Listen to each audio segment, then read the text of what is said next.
Do I really need to introduce myself at this point? Alright, my name is Ruby, and for those of you who don't know me, I'm going to be one of the many challenges you face on your journey. Ruby, how does it feel to have done so well last year? I heard you went undefeated until the championship itself. You heard? You mean you saw the streak, and how it ended. As displeased I am about the whole ordeal, the man who beat me deserves every ounce of respect for winning in that matter. And that gold... I'm sorry to interrupt, but the fans desperately want to know how it feels to be an elite trainer this year. It feels like nothing. Excuse me? I've been aiming for this spot since I was a child, and ever since I was old enough to practice participating in these competitions. The first 2 circuits I entered, I didn't do too well, and on the 3rd try, I ended the season in spectacular fashion. This was my intent. This was my goal. I wanted to do Amethyst proud by walking in his footsteps, and now I'm in the position to represent him. He can't particularly feel anything, in the way you're asking when this was my intent from the start. You know, there have been a few complaints about your supposed egotism. Do you have any responses to that? Look, if they have a problem, they're free to challenge me to a battle whenever they want. I never said I was the best, just that I'm good enough to be where I want to be. And what about in the future? I don't know. I don't tend to look that far ahead.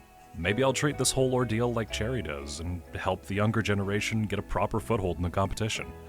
Help them make bigger and better achievements than my generation did. That's a pretty optimistic way to look at things. If you're not one to look too far into the future, that is. However, there is another question from your fans. Why did you pick bug type as your specialization? Outside of bringing honor to the family lineage? Outside of that, yes. Twofold. First, I adore bug types. They have some of the widest ranges of physicality in the game. Sleek, menacing, bulky, imposing, cute, adorable. Second is that I know in many of the competitive scenes they argue that statistically they're one of the worst, if not the worst type in the game. I wanted to pick up something to not only challenge myself, but to prove those stuck-up motherfuckers that Pokemon isn't about type matchups, numbers, and spreadsheets. I wanted to show them that the only thing that matters in Pokemon is strategy. Do you feel that you have accomplished your goal? In spades. Look at a good portion of the roster now. Plenty of trainers have decided to pick up bug types as their starting Pokemon. I'm quite proud of my accomplishments. I'm sure your fans would be glad to hear such words. However, we must press on to the next question. I'm sure you've heard that this year there's quite a large rosters of trainers, about 30% bigger than usual. Have you got any eyes on any particular trainer this circuit? Vanellope has been one to catch my eye.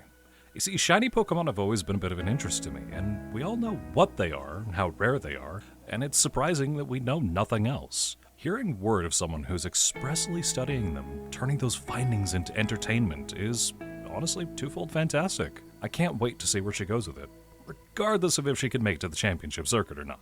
I know you're well aware that the group you encountered in the PLCS is often called the Dream Team, as you, Starlight, Hiscory, and Bork all went undefeated until the championship itself. However, no one has actually asked you about your relationships with the others. I'll start with Hiscory. How do you feel about her? Honestly, I find it difficult to talk to her sometimes. I can't quite put my finger onto why, but sometimes the thing she says, especially how she says it, goes over my head, and as a consequence, I feel lost.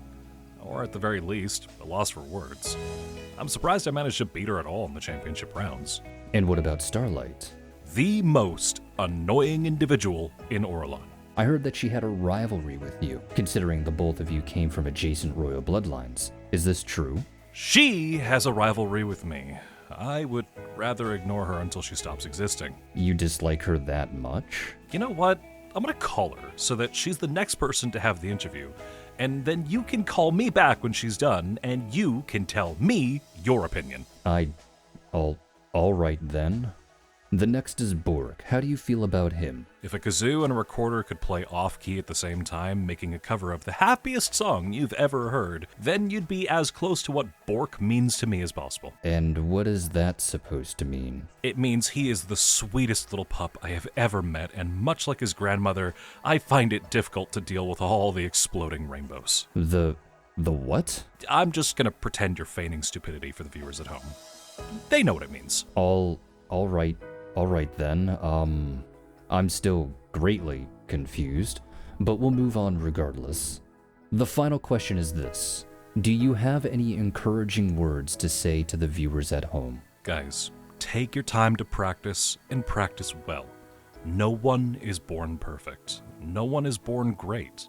It takes time and dedication to step into the positions me and my friends have stepped into. Don't lose hope if the struggle feels difficult. Simply pick yourself up, try again until you succeed. We all believe in you.